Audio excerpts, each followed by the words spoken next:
Drame hier dans la région du Sud Como et en Côte d'Ivoire. La marée haute a fait un mort et plusieurs disparus à Grand Bassam. Enfin, toujours en Côte d'Ivoire, année académique 2018-2019, début aujourd'hui des inscriptions à la maternelle et aux cours préparatoires première année. Bienvenue, bonsoir à tous. Un mort par noyade et plusieurs disparus signalés hier à Grand Bassam dans la région du Sud Como. Et selon les témoins, la marée était haute et malgré les drapeaux rouges hissés sur la plage, les victimes se sont entêtées à nager dans la mer. Les précisions de Herman Yamia. Sur cette plage calme et presque vide de Grand Bassam ce lundi, l'ambiance était tout autre la veille. Plusieurs dizaines de personnes s'étaient déportées ici pour passer un agréable week-end. Un moment de convivialité qui a viré au drame. La mer a fait des victimes. La question est au cœur d'une réunion d'urgence à la préfecture de la ville. Hier, nous avons été alertés aux environs de 13 heures de ce qui se passait à la plage. Nous sommes rendus aussitôt pour vérifier les informations. À notre arrivée, il n'y avait pas encore de décès. Il y avait eu des cas d'intervention de sauvetage. Il y a eu 4 grands sauvetages avec une évacuation sur l'hôpital de Grand Bassam. Par la suite, la mer a rejeté un corps dont la disparition avait été signalée auparavant aux environs de 16h30. Et en plus du décédé, il y a eu 2 cas de disparition à Grand Bassam. Un cas de disparition a été signalé du côté de Mondoukou. Les maîtres nageurs témoins des événements soutiennent eux aussi qu'il n'y a eu qu'un seul corps repêché et des disparus. Celui qu'on a retrouvé, c'est un. Sinon, ceux qui sont partis devant nous parce qu'on n'avait pas ce qu'il fallait pour pouvoir secourir, là, c'est 9. Informés, les proches des victimes défilent à Grand Bassam pour avoir des nouvelles de leurs enfants. C'est le cas de ce parent venu d'Abobo. Hier, nos enfants sont venus, ils sont bien caressés dans l'eau. Donc c'est ça, nous sommes venus voir, on n'a pas encore trouvé le corps. Donc vraiment, là, on compte à la maison, on n'a pas vu. C'est pas ce qu'on peut faire. Il devra donc patienter encore pour avoir une réponse. Aucun autre corps n'a été aperçu au lendemain du drame selon les maîtres nageurs. Vraiment, quand vous venez, que ceux qui sont de Bassam essaient de vous sensibiliser, quand même, je veux que vous ayez le temps d'écouter. C'est vrai que vous venez pour votre plaisir, parce que regardez bien cet endroit, c'est dangereux. Mais il y a des personnes qui viennent, qui risquent leur vie pour nager par là. Et quand on leur parle, c'est difficile. Il arrive parfois qu'ils veulent nous tabasser. Les patrouilles se poursuivent le long de la plage dans l'espoir de repêcher d'éventuels corps. Autre actualité nationale, début aujourd'hui des épreuves écrites du brevet de technicien supérieur 2018. Plus de 40 000 candidats concernés. Les écrits du BTS vont s'achever le samedi 8 septembre prochain. On fait le point avec Christiane Kobi et Ami Koulibaly. 7 heures. C'est le top départ des épreuves écrites du brevet de technicien supérieur BTS 2018. Le coup d'envoi est donné par le ministre de l'Enseignement supérieur et de la Recherche scientifique, Albert Mabritois-Keus. Nous avons 44 380 candidats dans 33 filières qui vont dans 84 centres, dont 66 à Abidjan. On va affronter donc les épreuves aujourd'hui.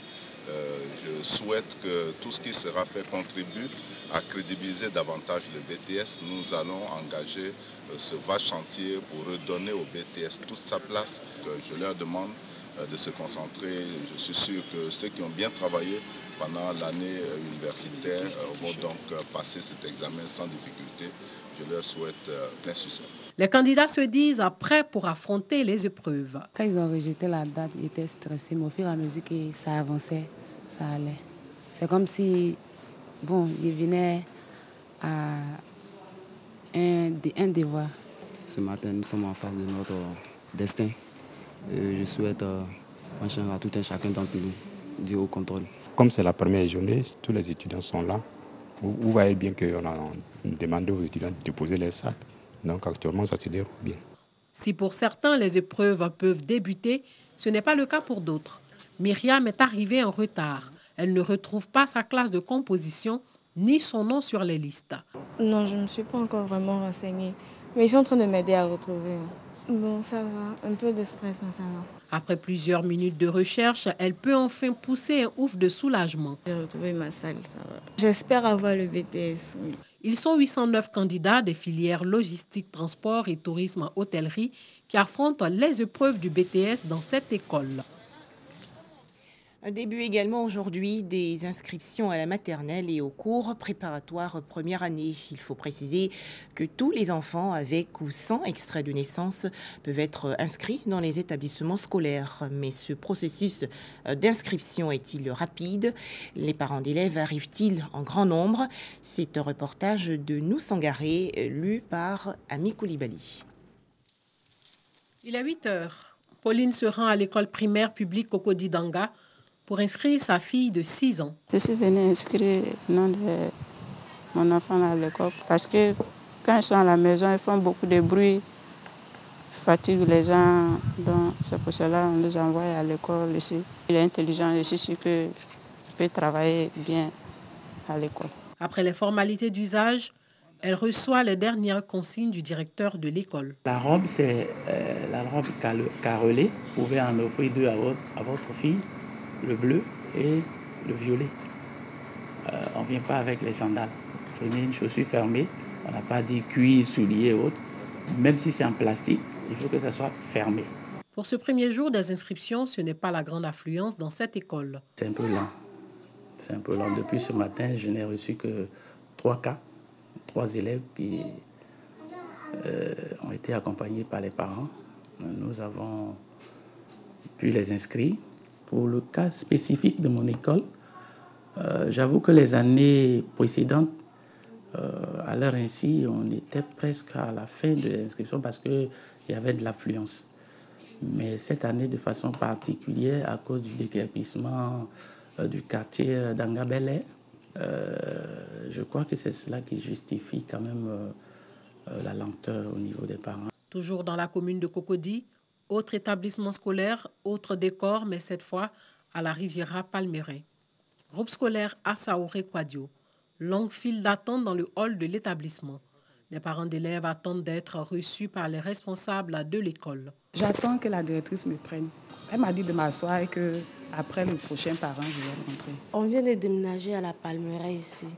Donc c'est pour cela que je suis venue par rapport à l'école de mon fils. Il est quitté à la maternelle, il passe au CP1. Donc, je suis venue prendre les renseignements. Ce matin, nous avons reçu assez d'enfants. Aujourd'hui, je suis à environ 20 enfants que j'ai pu inscrire ce matin. Donc, pour le moment, je peux dire que ça va, c'est bon. Nous ouvrons nos portes ici à 8h00 et nous quittons l'école à 15h pour déposer nos rapports journaliers à nos autorités à partir de 15h30. Ces inscriptions à la maternelle et au CP1 se poursuivent jusqu'au vendredi 7 septembre. Elles concernent les enfants âgés de 3 à 5 ans pour la maternelle et ceux de 6 à 9 ans pour le cours préparatoire première année avec ou sans extrait de naissance. Lundi 10 septembre 2018, c'est donc la date fixée pour la rentrée académique 2018-2019 en Côte d'Ivoire. Mais cette reprise des cours a peu de chances de se produire dans certaines écoles, à l'exemple du groupe scolaire Kwadio Assaoré dans la commune de Cocody. En effet, après avoir abrité momentanément les sinistrés des récentes inondations, cet établissement est aujourd'hui fortement délabré. Ce reportage de Nou Sangaré est lu par Ami Koulibaly. Table à bancs et vitres cassées, des trous dans les plafonds par endroits. C'est le triste décor que présente le groupe scolaire Assaoré Kwadio après le passage des victimes des pluies diluviennes dans cet établissement. Les tables de classe, puisque ça servait de lit, de natte. Donc, pour notre bonne foi, on a tout donné. Et ces jeunes gens ont tout abîmé. Dans ce moment, les enfants n'auront plus de place à s'asseoir, de siège à s'asseoir. Ils se asseoiront à même le sol. La cantine scolaire et les latrines de l'établissement n'ont pas été épargnées.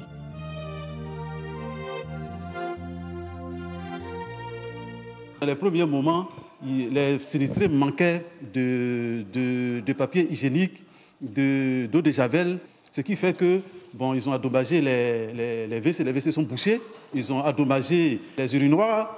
Donc, tel que vous voyez dans l'état, ce sont les sinistrés qui sont passés et qui, après leur passage, mais tout est tout est en fait abîmé, tout est abîmé. Parce que dedans, dans le fond de ces WC-là, il y a des morceaux de bois, des bois de maïs, qui fait que maintenant, à la rentrée actuelle, mais les enfants qui vont venir ne peuvent pas se servir de ces WC-là. Il faut qu'on arrive à mettre ça en état.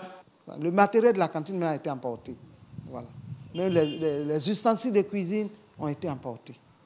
Parce que les gens préparaient ici. Au groupe scolaire Kouadio à Saoré, tout est à refaire. Ici, un dépotoir a même vu le jour dans l'arrière-cour de l'école. Chaque personne est venue avec un lot de bagages, ce qu'il a pu sauver. Ce sont des contreplaqués, ce sont des morceaux de choses qui se disaient, des cartons, des vivres et des non-vivres. Et donc, quand ils sont venus, ils ont emmagasiné toutes ces choses-là dans l'école. Et cela c'est-à-dire rendait l'endroit sale.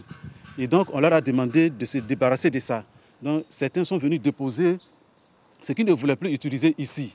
Le ministère de l'Éducation nationale s'insurge contre cette pratique et rassure les parents d'élèves des dispositions prises pour rendre l'école fonctionnelle avant le 10 septembre, date de la rentrée scolaire 2018-2019.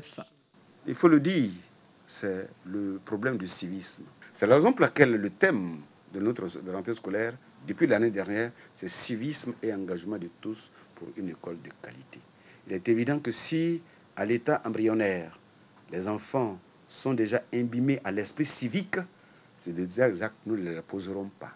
Mais nous retenons que nous prenons compte, au niveau des services techniques du ministère, notamment la DAF, nous avons fait le point, n'est-ce pas, de tous ces établissements où il y a eu des destructions de matériel pour trouver une solution de remplacement de ce matériel-là avant la rentrée scolaire qui est prévue, n'est-ce pas, pour le 10 septembre prochain.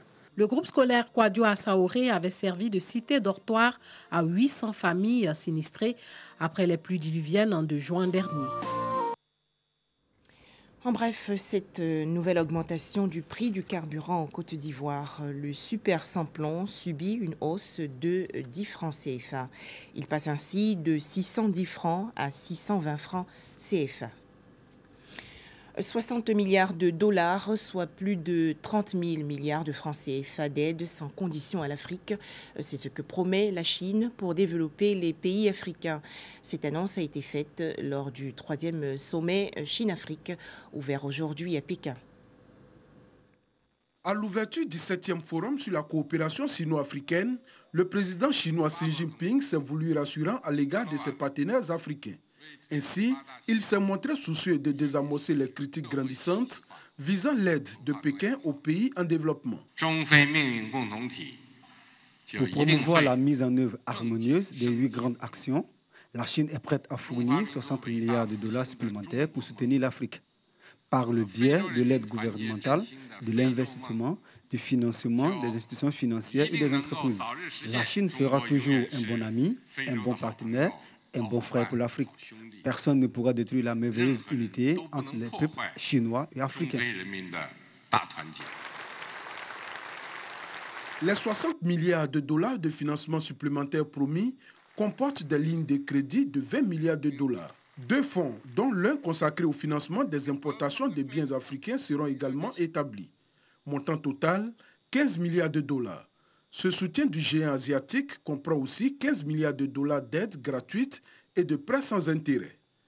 Et la dernière tranche de 10 milliards de dollars sera consacrée à encourager les entreprises chinoises à investir en Afrique au cours des 3 prochaines années. Des promesses largement saluées par les pays africains. Le forum sur la coopération sino-africaine réfute l'idée qu'un néocolonialisme prend place en Afrique comme nos détracteurs voudraient nous le faire croire. Toutefois, ces investissements grossissent la dette et la dépendance de ces pays vis-à-vis de Pékin. Une dette dont Xi Jinping dit être conscient et annonce même qu'une partie sera annulée sans préciser de calendrier ni de liste des États concernés. Selon le cabinet américain China Africa Research Initiative, basé à Washington, la Chine a prêté à l'Afrique un total de 120 milliards de dollars entre 2000 et 2016. Voilà les explications de Moussa Koulibaly et Herman Niamien. Le musée national de Rio de Janeiro au Brésil, ravagé par un incendie. Le sinistre d'origine inconnue s'est déclaré la nuit dernière. Si aucune victime n'a été signalée, plus de 20 millions d'objets et de pièces de valeur ont été en partie détruits. Merci de nous avoir suivis.